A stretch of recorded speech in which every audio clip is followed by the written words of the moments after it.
hidup kudus seperti Yesus, menjadi sempurna seperti yang Bapa inginkan.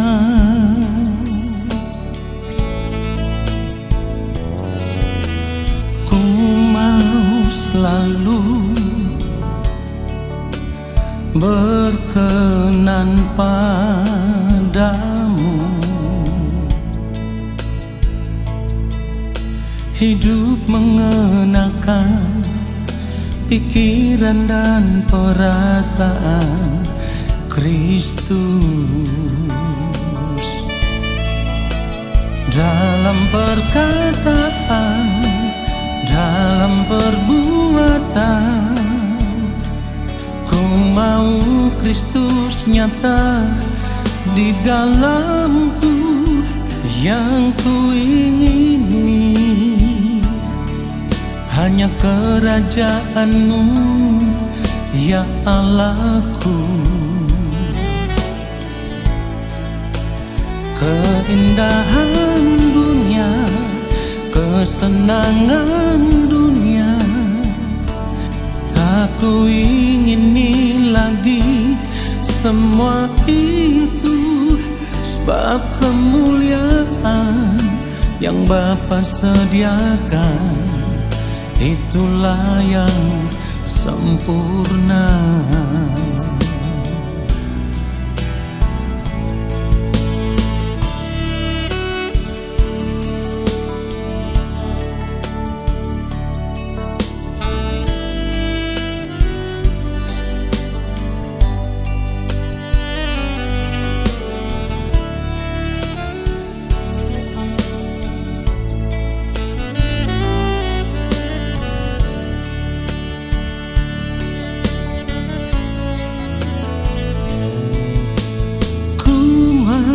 Selalu berkenan padamu,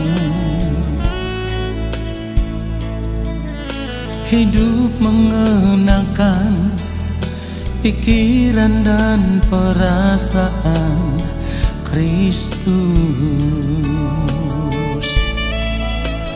dalam perkataan, dalam perbuatan.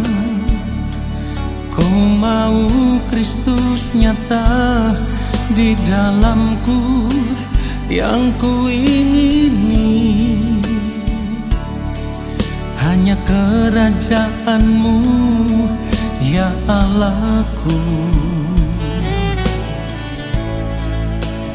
Keindahan dunia, kesenangan dunia, tak ku ingini lagi semua itu, sebab kemuliaan yang Bapa sediakan, itulah yang sempurna.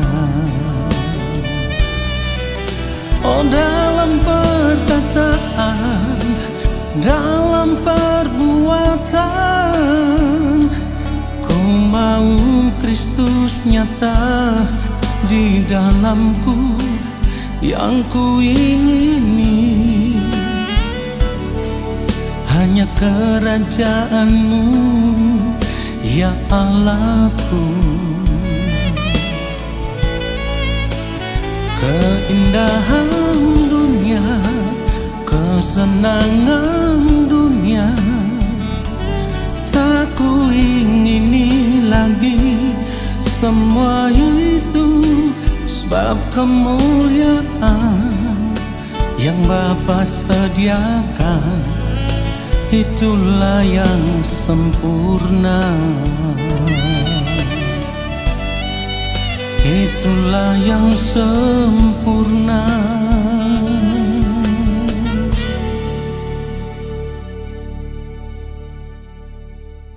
Mari kita tenangkan hati dan pikiran kita. Kita arahkan hati kita dan pikiran kita hanya tertuju kepada Bapa di sorga saja. Mari kita berdoa. Allah Bapa yang Maha Kudus, Allah yang Maha Agung, Allah yang Maha Mulia.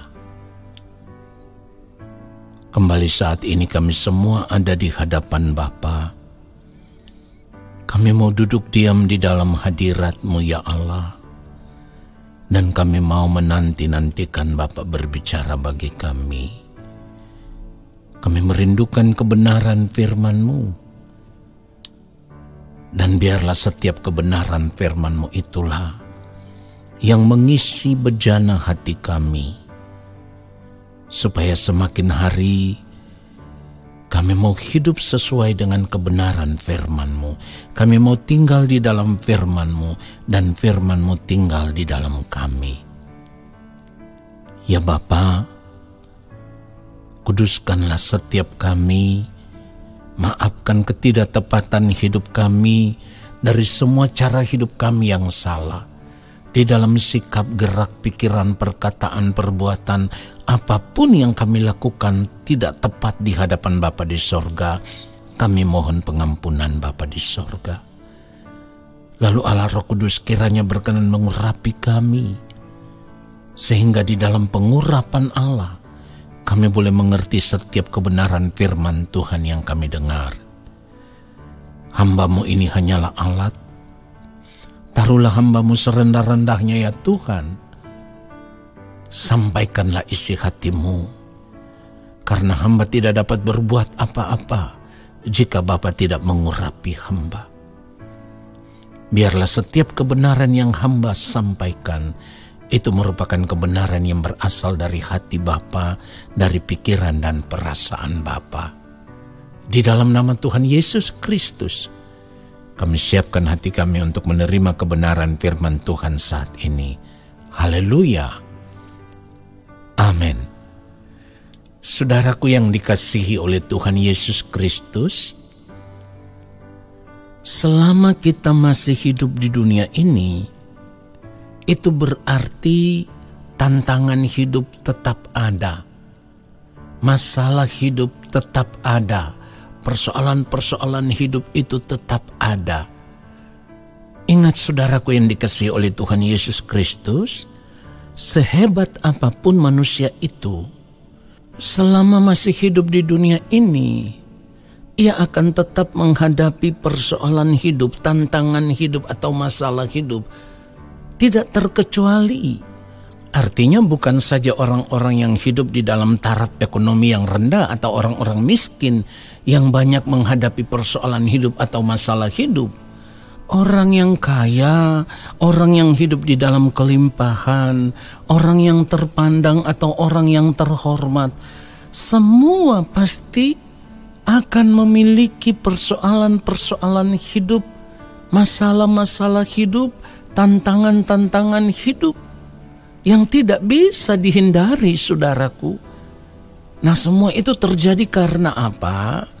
Sebenarnya semua tantangan hidup yang kita hadapi, masalah hidup yang kita hadapi atau persoalan hidup yang kita hadapi, itu terjadi di dalam kehidupan kita. Dan andil yang terbesar ya dari semua persoalan hidup yang kita hadapi itu adalah diri kita sendiri, saudaraku. Bukan yang lain, diri kita sendiri. Kenapa saya katakan bahwa semua persoalan hidup yang terjadi itu akibat diri kita sendiri? Karena sebenarnya seringkali kita tidak bisa mengontrol keinginan kita. Kita tidak bisa menguasai keinginan diri kita. Kita tidak bisa menguasai hawa nafsu diri kita. Sehingga di dalam hidup ini kita hanya mengarahkan fokus hidup kita hanya tertuju kepada segala sesuatu yang kita inginkan, yang kita ingini, ya, hanya tertuju kepada segala sesuatu yang kita mau. Dan karena kita ingin memuaskan hawa nafsu diri kita, kita berjuang untuk mengejar apa yang menjadi keinginan diri kita sendiri. Orang yang hidup di dalam taraf ekonomi yang lemah atau orang miskin, ya, ia akan berjuang keras supaya kalau boleh dia bisa memiliki taraf ekonomi yang lebih tinggi. Artinya karena melihat gaya hidup orang lain, maka ia juga ingin hidup seperti orang yang hidup di dalam kelimpahan, memiliki kemewahan, kekayaan. Jadi orang yang taraf hidupnya rendah atau ekonomi rendah atau orang yang miskin pasti memiliki hasrat hati ingin kaya, ada keinginan ingin kaya. Lalu orang-orang yang sudah memiliki harta kekayaan, kelimpahan, kemewahan, bukan berarti tidak punya keinginan. Justru mereka memiliki keinginan yang lebih tinggi lagi, ingin mencapai sesuatu yang lebih tinggi lagi. Artinya kalau sudah memiliki satu rumah yang cukup mewah, ya, karena hidup di dalam kekayaan kelimpahan, masih ingin memiliki rumah yang lain yang lebih mewah, kendaraan yang lain yang lebih mewah, ya, atau segala fasilitas hidup seperti barang-barang branded, semua itu dikejar, saudaraku. Sebab kalau belum memiliki barang branded tertentu yang diinginkan, rasanya belum puas. Hati itu tidak tenang. Setiap hari yang ada di pikiran hanya barang itu, saudaraku. Apa yang diinginkan itu. Nah, saudara, bahkan untuk memiliki barang-barang tertentu, ada orang yang rela harus membayar harga yang mahal. Dia harus ke luar negeri untuk membeli barang tersebut. Baru rasanya puas, ya. Saudaraku, ini semua yang menjadi akar dari masalah hidup yang kita hadapi. Jadi kita harus mengerti bahwa betapa berbahayanya kalau kita tidak bisa mengontrol setiap keinginan diri kita, setiap hawa nafsu diri kita, apapun bentuknya. Jika itu tidak sesuai dengan keinginan Tuhan atas kehidupan kita, jika itu tidak sesuai dengan kehendak Tuhan atas kehidupan kita, maka inilah yang akan membahayakan kehidupan kita, saudaraku. Kalau kita melihat Yakobus pasal yang keempat, ayatnya yang kedua, kalau kita baca, kamu mengingini sesuatu, tetapi kamu tidak memperolehnya, lalu kamu membunuh. Kamu iri hati, tetapi kamu tidak mencapai tujuanmu, lalu kamu bertengkar dan kamu berkelahi. Kamu tidak memperoleh apa-apa, karena kamu tidak berdoa. Perhatikan ayat yang ketiga, atau kamu berdoa juga, tetapi kamu tidak menerima apa-apa, karena kamu salah berdoa. Sebab yang kamu minta itu hendak kamu habiskan untuk memuaskan hawa nafsumu. Nah, saudara yang dikasihi oleh Tuhan Yesus Kristus, kebenaran ini sebenarnya telah menunjukkan kepada kita bahwa betapa berbahayanya keinginan diri itu kalau tidak sesuai dengan keinginan Tuhan. Betapa berbahayanya hawa nafsu diri itu kalau tidak sesuai dengan kehendak Allah Bapa di sorga. Saudaraku, firman Tuhan katakan kamu mengingini sesuatu tetapi kamu tidak memperolehnya. Ketika kita tidak memperoleh apa yang kita inginkan, ini akan memberikan dampak yang sangat besar bagi diri kita, ya. Sebab akan sangat mengganggu pikiran kita. Karena keinginan diri yang selalu merongrong kita, mendesak kita supaya bisa memiliki apa yang kita ingini. Hal itu akan bisa membuat kita melakukan tindakan yang tidak berkenan di hadapan Allah Bapa di sorga. Firman Tuhan katakan, kamu mengingini sesuatu tetapi kamu tidak memperolehnya, lalu kamu membunuh. Perhatikan itu. Saudaraku, membunuh yang dimaksudkan di sini bukan hanya menghilangkan nyawa orang lain. Ketika kita tidak memperoleh apa yang kita inginkan, lalu kita melihat orang lain memiliki itu, pada akhirnya yang timbul di dalam hati kita adalah kebencian terhadap orang itu. Ya, ingat, membenci orang lain pun firman Tuhan katakan hal itu sama dengan membunuh.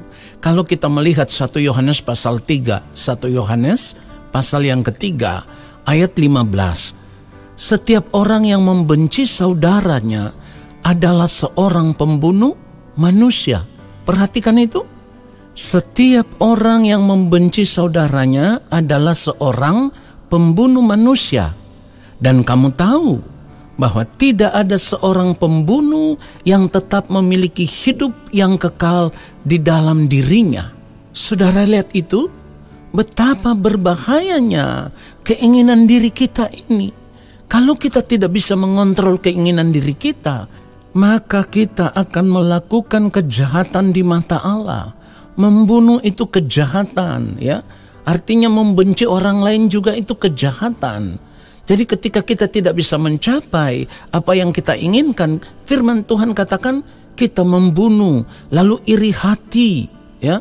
Artinya kalau sudah punya perasaan benci terhadap orang lain, merasa iri melihat keadaan orang lain lebih baik daripada kita, pada akhirnya yang terjadi kemudian adalah pertengkaran atau perkelahian, saudaraku.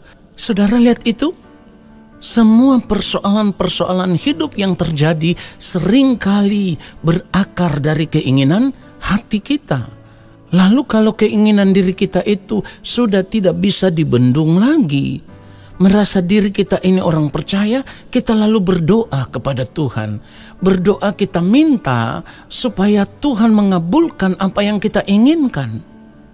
Tetapi firman Tuhan katakan apa?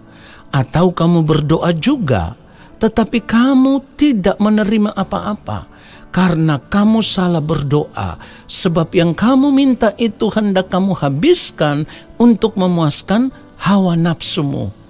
Di sini kita melihat kebijaksanaan Tuhan yang begitu luar biasa. Kenapa saya katakan di sini kita bisa melihat kebijaksanaan Tuhan? Bapa di sorga itu melihat sampai di kedalaman hati kita, apa yang menjadi keinginan diri kita. Apakah keinginan kita ini hanya untuk memuaskan hawa nafsu diri kita atau bukan? Sebab kalau apa yang kita inginkan itu hanya untuk memuaskan hawa nafsu diri kita, dan itu bisa membahayakan kehidupan kita nanti di kekekalan, maka Bapa tidak akan bisa dengan gampangnya menuruti setiap keinginan diri kita, sekalipun kita berdoa dan berdoa terus menerus. Tetapi karena Bapa lebih mengasihi kita, Bapa tidak ingin kita binasa dengan segala keinginan diri kita itu, maka Bapa tidak akan mengabulkan pergumulan doa kita. Saudaraku, jadi kalau selama ini kita memiliki pergumulan hidup yang rasanya sudah begitu lama kita gumuli, tetapi sampai saat ini kita belum melihat jawaban pergumulan itu sesuai dengan keinginan diri kita, maka kita harus mengoreksi diri kita. Apakah keinginan kita itu sesuai dengan keinginan Tuhan untuk kehidupan kita atau tidak? Sebab kalau keinginan diri kita hanya untuk memuaskan hawa nafsu diri kita, dan sudah begitu lama kita bergumul, kita doakan tetapi tidak mendapat jawaban doa sesuai dengan keinginan diri kita, sebenarnya bukan tidak dijawab oleh Tuhan. Tuhan sudah menjawab. Tuhan menjawab itu dengan cara Tuhan tidak mengabulkan apa yang kita inginkan. Karena apa? Karena Allah Bapa di sorga lebih mengasihi kita. Karena Bapa di sorga tidak mau kita terikat dengan semua keinginan diri yang bisa membahayakan jiwa kita di kekekalan nanti, yang bisa membuat kita terbuang ke dalam api neraka. Nah, saudara yang dikasihi oleh Tuhan Yesus Kristus, oleh sebab itu sebagai orang percaya, apapun keadaan hidup kita saat ini, apapun masalah hidup, apapun tantangan hidup, ya, apapun persoalan hidup yang sedang kita hadapi, kita harus periksa lagi akar dari semua masalah hidup itu karena apa? Kalau akar dari semua masalah hidup yang kita hadapi, tantangan hidup yang kita hadapi, persoalan hidup yang kita hadapi, semua itu berakar dari keinginan diri untuk menikmati dunia ini dengan segala kesenangannya, maka sebenarnya kita sedang menggiring hidup kita menuju kebinasaan kekal, saudaraku. Karena apa yang kita inginkan itu tidak sesuai dengan apa yang Allah Bapa di sorga inginkan untuk kehidupan kita. Karena apa yang kita pikirkan, apa yang kita inginkan, itu demi kenyamanan hidup kita, demi kebahagiaan hidup kita, demi kenikmatan hidup kita yang hanya sesaat di dunia ini. Tetapi yang Bapa di sorga inginkan, yang Bapa di sorga rencanakan, yang Bapa di sorga rancangkan adalah demi kehidupan kita di kekekalan. Jadi kalau kita melihat kebenaran firman Tuhan di dalam Yesaya 55 ayat 8 dan ayatnya yang ke-9, firman Tuhan katakan begini, sebab rancanganku bukanlah rancanganmu, dan jalanmu bukanlah jalanku. Demikianlah firman Tuhan. Ayat 9, seperti tingginya langit dari bumi, demikianlah tingginya jalanku dari jalanmu, dan rancanganku dari rancanganmu.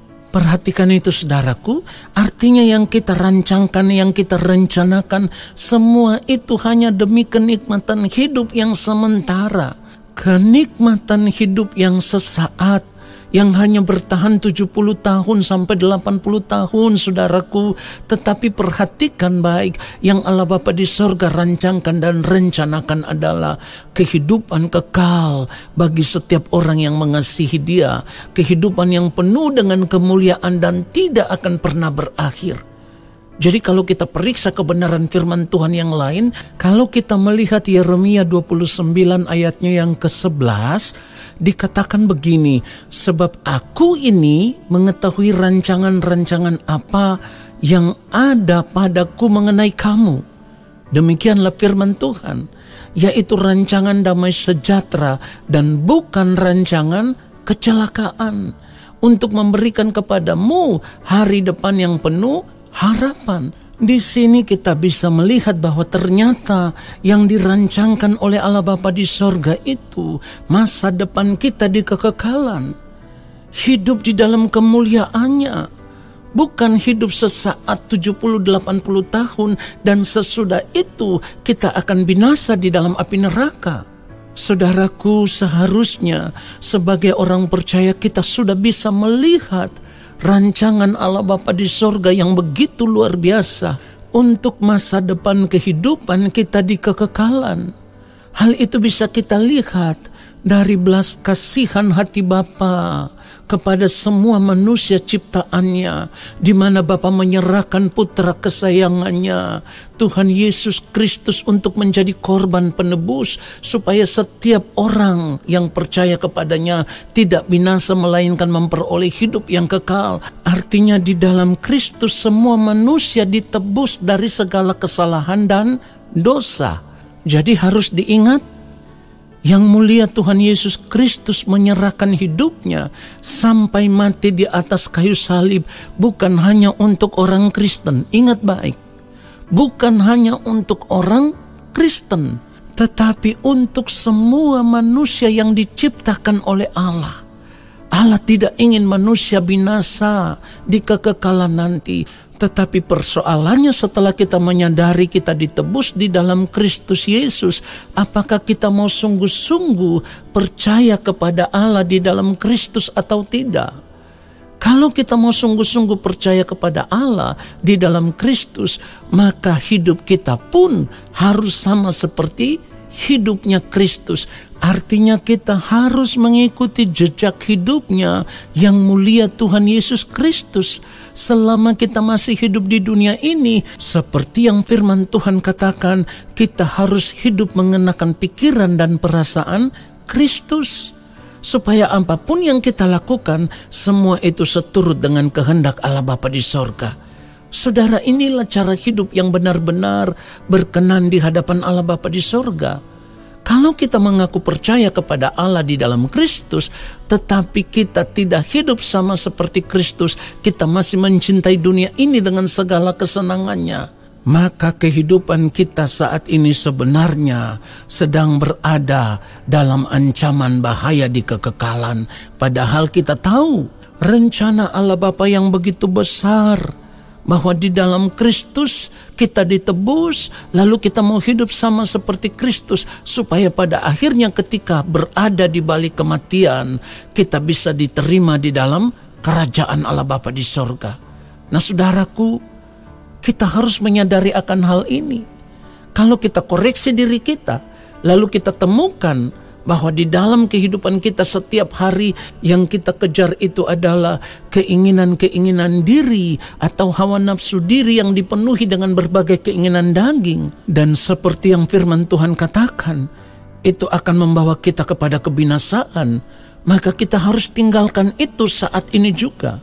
Menjadi orang percaya, risikonya adalah kita harus membayar harga mahal. Dan harga mahal itu adalah jangan lagi memiliki keinginan terhadap kesenangan hidup dunia ini.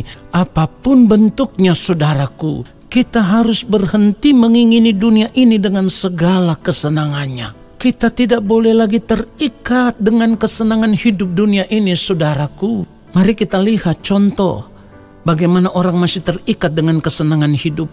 Matius pasal 19, lalu kita baca ayat 21. Ini tentang orang kaya yang mau mengikut Tuhan Yesus.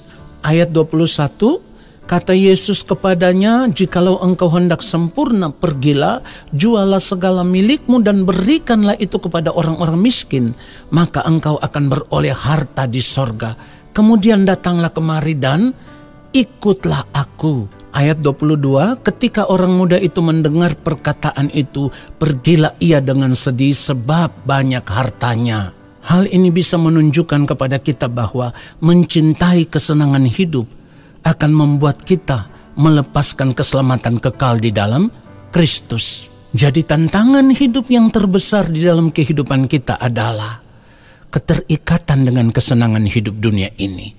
Kita harus melepaskan itu jikalau kita mau benar-benar diselamatkan di dalam Kristus. Tuhan Yesus memberkati kita semua. Amin.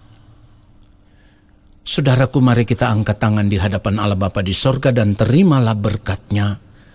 Segala berkat kasih karunia daripada Allah Bapa di sorga, rahmat cinta kasih yang berlimpah-limpah dari Gembala Agung Tuhan Yesus Kristus di dalam persekutuan dengan Roh Allah yang kudus, turun atas kehidupan kami, menyertai langkah hidup kami, memberkati kami saat ini sampai selama-lamanya. Amin.